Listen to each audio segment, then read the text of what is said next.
ओम नमो भगवते वासुदेवाय. माता देवहूतीने विचारलेल्या प्रश्नांचं उत्तर भगवान कपिल मुनी देतात आणि प्रकृती पुरुषांचा विचार प्रथम मांडतात की पंचमहाभूत, पंचतन्मात्रा म्हणजे शब्द स्पर्श रूप रसगंध, 5 ज्ञानेंद्रिय आणि 5 कर्मेंद्रिय आणि अंतःकरण चतुष्टय म्हणजेच मन, बुद्धी, चित्त आणि अहंकार असे सगळे म्हणून 24 जी तत्व होतात ती 24 तत्व प्रकृतीची आहेत असं कपिल महामुनींनी सांगितलं.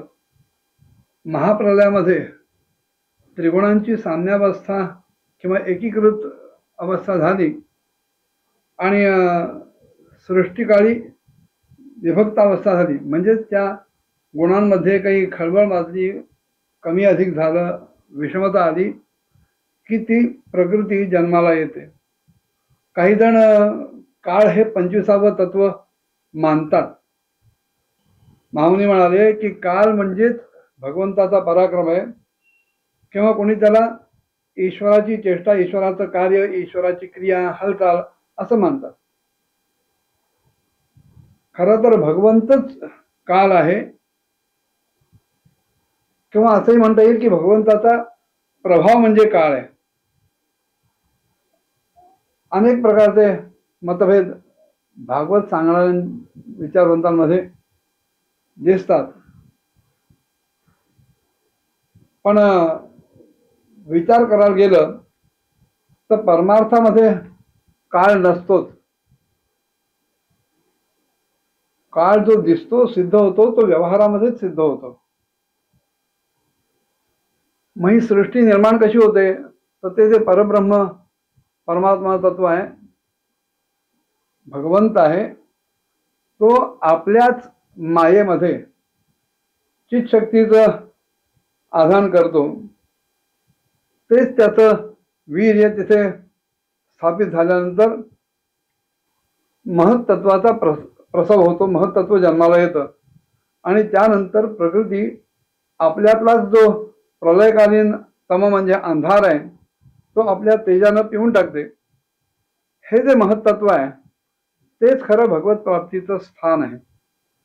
अधिभूत रूपानं त्या महत्त्वाला महान असं म्हणतात, अध्यात्म तत्वानं त्याला चित्त असं म्हणतात आणि उपास्य रूपानं त्याला वासुदेव असं म्हणतात.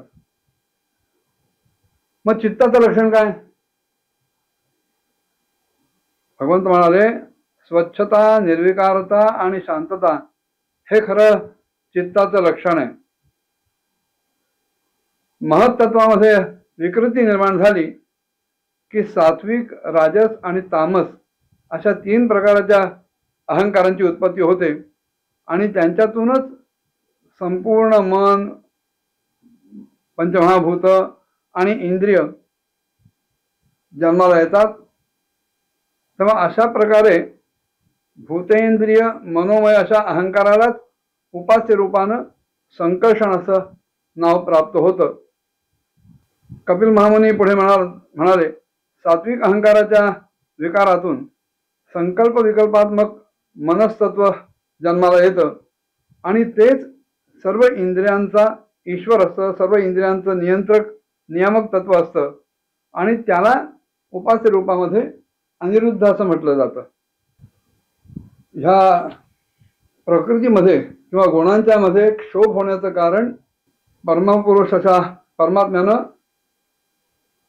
प्रलयांतात जीवांचं जे अदृष्ट बघितलेलं असतं,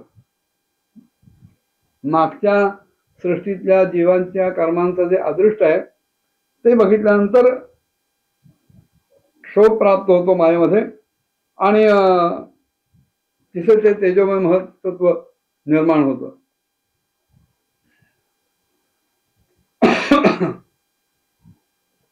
ज्याप्रमाणे पृथ्वी इत्यादी अन्य पदार्थांच्या संसर्गानं मुळात असलेलं साधं पाणी आपली जी फेस, तरंग इत्यादी अवस्था असते त्याच्यात खरं ते स्वच्छ, विकारशून्य आणि शांत असतं. त्याचप्रमाणे स्वाभाविकी जी अवस्था आहे त्या दृष्टीनं स्वच्छत्व, अविकारित्व आणि शांतत्व या वृत्तींसह चित्ताचं लक्षण सांगितलं जातं.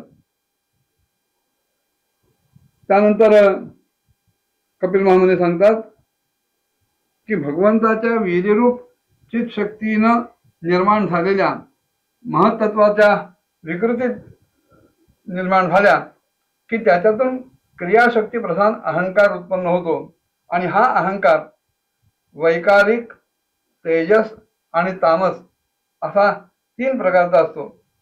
त्याच्यातूनच क्रमशः मन, इंद्रिय आणि पंचमहाभूतांची उत्पत्ती होते. अशा प्रकारच्या ह्या भूत, इंद्रिय आणि मनरूप अहंकाराला संकर्षण नावक हजारो फणा असलेला अनंत देव असंही म्हणतात आणि तो त्यांची उपास्य देवता आहे. अहंकाराच्या देवता रूपामध्ये कर्तृत्व, इंद्रिय रूपांमध्ये कर्णत्व आणि पंचभूत रूपांमध्ये कार्यत्व अशा प्रकारचं लक्षण दिसतं. आणि सत्वादी गुणांच्या संबंधातून शांतत्व, घोरत्व आणि मूढत्व ही लक्षणं दिसतात. या 3 प्रकारांच्या अहंकारातून वैकारिक अहंकाराद्वारे मन तयार होतं, ज्याच्यामुळं संकल्प, विकल्प, कामना, वासना यांची निर्मिती होते. आणि हेच मनस्तत्व इंद्रियांचं अधिष्ठात्र रूप अनिरुद्ध या नावानं प्रसिद्ध होतं.